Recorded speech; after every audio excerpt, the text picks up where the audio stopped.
Let's stay with the colour I know that I have. I think that's probably the smarter play out of these. Here we have a lightning strike, that's a good piece of removal. We have a finest hour, which is a great combat trick. Stone Scar Magus is perfectly serviceable. I think I'm leaning towards the Emerald Monument. It does make me regret not taking the Vanquish, but I'm just not seeing the fire. Otherwise, I just keep on the one colour and stay open, and if I find a bomb come through, then I'm in a position to pivot.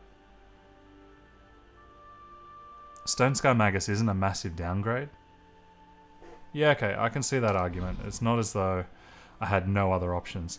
And this, to me, is the pivot. Silverwing Commander is pretty phenomenal. There are some okay other cards, but having seen a couple of Justice cards come through before, and just her being as powerful as she is, I think that's going to convince me.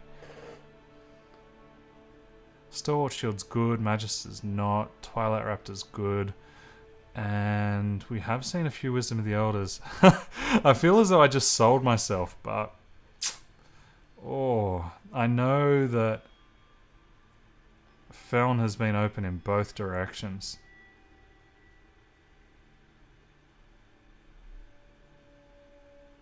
Will I really ache by not having a Stalwart Shield? Not likely. I just have not seen enough fire to consider that.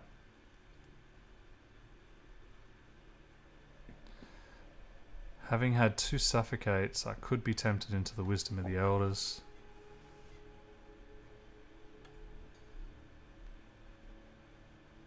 We did see a very late Wisdom come through. What was it? Pick 5 or 6 in pack 1?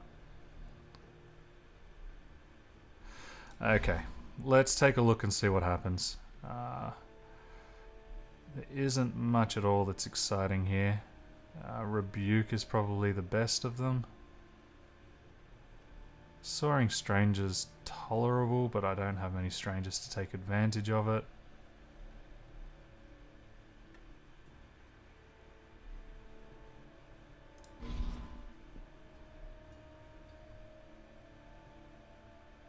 And yeah, look at this. Another Wisdom of Elders coming through.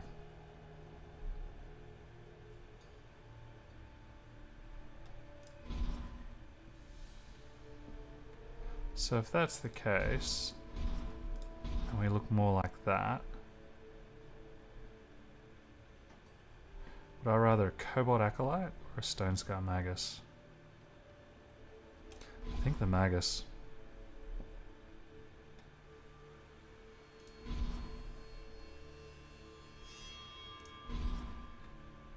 Yeah, this is drying up, that's for sure.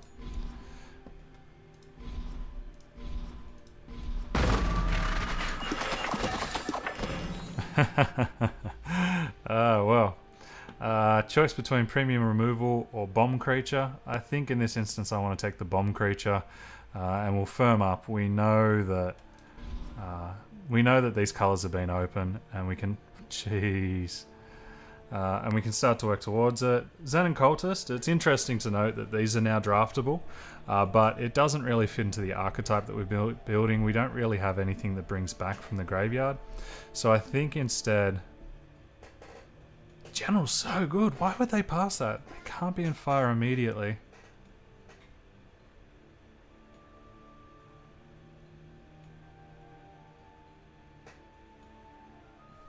No, we're in for a penny. We're going to stick, and we're going to get paid here. We need to work out what specifically we want. If we're heading more into a control build, I think the Gorgon Fanatic suits us a little bit better. It has a slightly higher likelihood of drawing us cards, keeping us alive, that kind of deal. Desperado. I like it, but I don't love it. I think I've cooled on it a little bit. Getting it in for the Infiltrate is a little bit trickier than I first anticipated, and the Skycrag Wyvark is just consistently good value.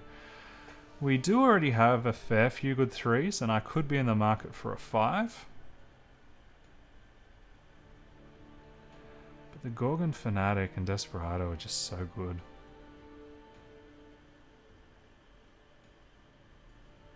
It's been a while since I've done this. I'm actually curious to see where they're ranked.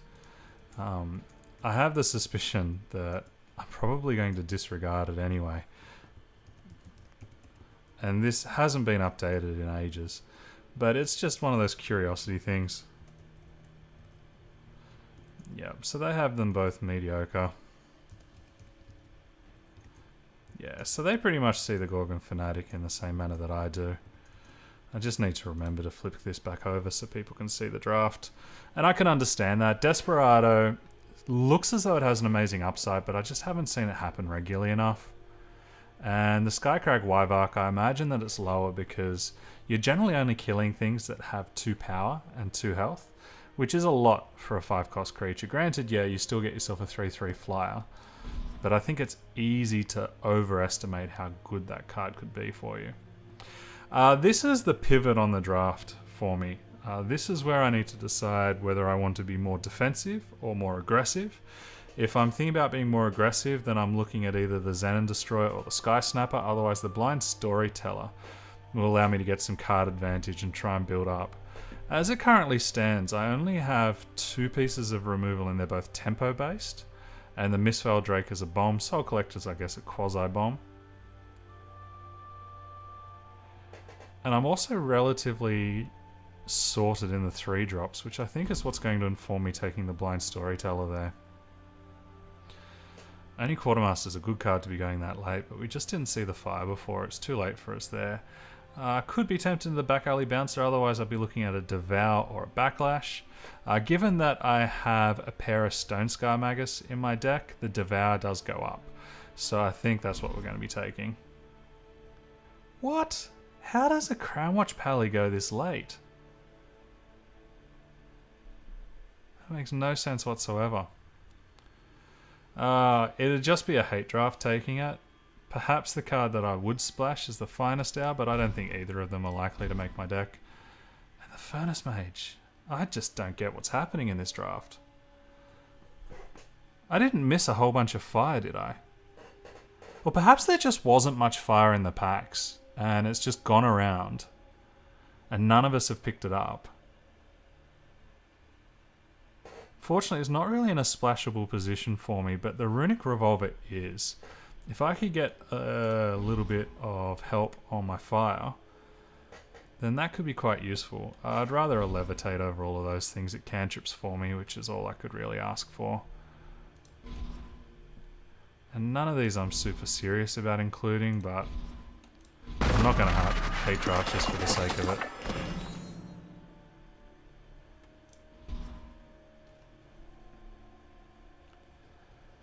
So there's nothing there for us really. It's a rubbish pack in that regard. We could take another sidearm, but we're not getting super aggressive. The Vulture is okay, but we already have them sorted. I actually think I want the Fixing here because I think the Runic Revolver will just be another form of card advantage that I can use.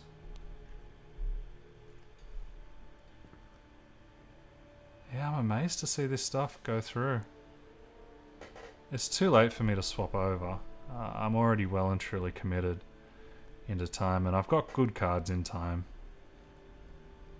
They're both... Actually, the Mistveil Drake is splashable. Wisdom of the Elders.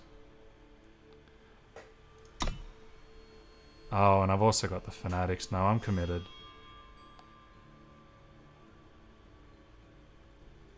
It's a shame. Bizarre little draft. I think here I, again, need to make up my mind whether I want to be getting aggressive or defensive. It's too late to be speculating on a Static Bolt. Dark Wisp could be interesting, but it's underpowered.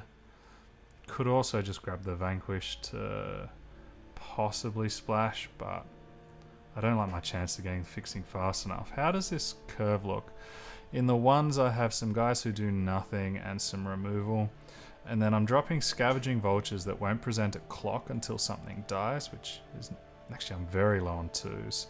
That could be an argument for the Dark Wisp, just so I have something there for the Thorn Beast to eat. So yeah, that's just about sold me, just seeing how low I am. Staff of Stories makes me want to be more controlling than not, but it'll do, we'll take it.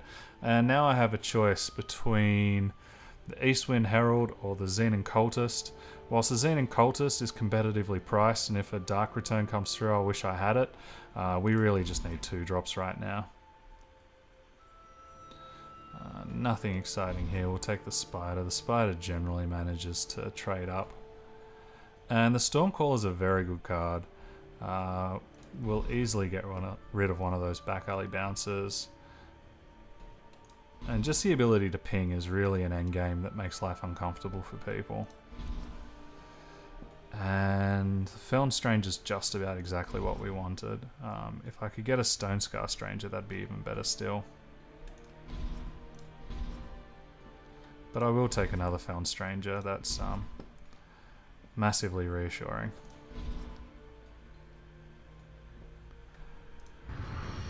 Okay, so really weird little draft there. I'm trying to work out why so much fire came through so randomly late in the game when there really wasn't any interest in it before.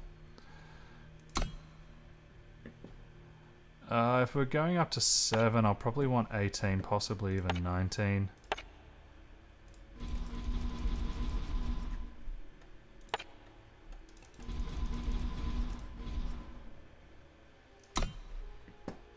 Sorry, 18, possibly even 19, but we'll leave that until a little bit later on.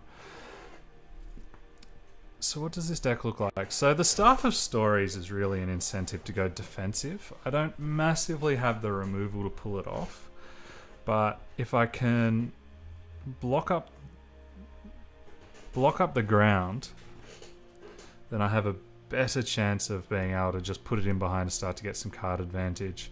As far as card draw, I really am well set. I've got both of the Wisdoms. We have an endgame bomb, but we don't have a way of bringing it back, which is unfortunate. And we basically need to cut 5 cards as is.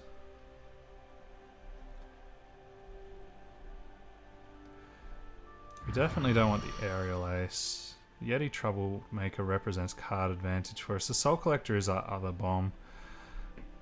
As far as curve, we're a little heavy on the 4s. So I think the Bouncer will be the one to go from there. And the Blackguard Sidearm is it's a good piece of equipment, but it really incentivizes attacking, which is not what this deck looks like, what it wants to be doing. So we'll cut one for now. And Violent Gust is a conditional piece of removal. And I am a little bit soft to flyers, so I think I probably want to keep it in. This is currently 18 power, which is the correct number. I could be convinced to drop the Direwood Rampager, but I kind of like having a big body up the top. None of our low guys are really going to match pound for pound. I think where the cut is I think the splash is going to be a little bit too challenging to justify.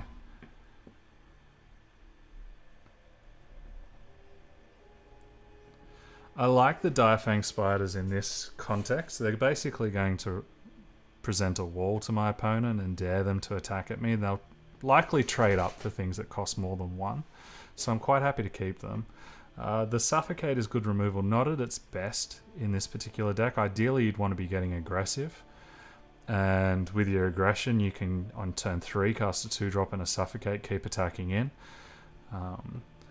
The Dark Wisp is not a great card, but the fact that it replaces itself is tolerable, especially if I've got a Devour and a Ravenous Thornbeast, but it's by far one of the weakest 2-drops, but we are short on 2s. Which is the other reason why I probably want to keep it. I think what I want to do is just trim down on my 4s. Maybe on my 3s. Thornbeast, Gorgon Fanatics, not at their best. The sidearm I think is actually important.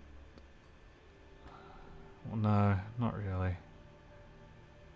What I was thinking is it helps me trade up, but I think my trading up is actually going to be by double blocking and relying on my card advantage to get me through afterwards.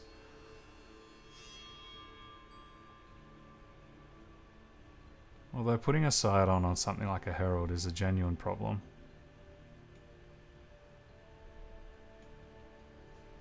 One, two, 3, 4, 5, 6, 7, 8, 9 creatures that cost 2 or less.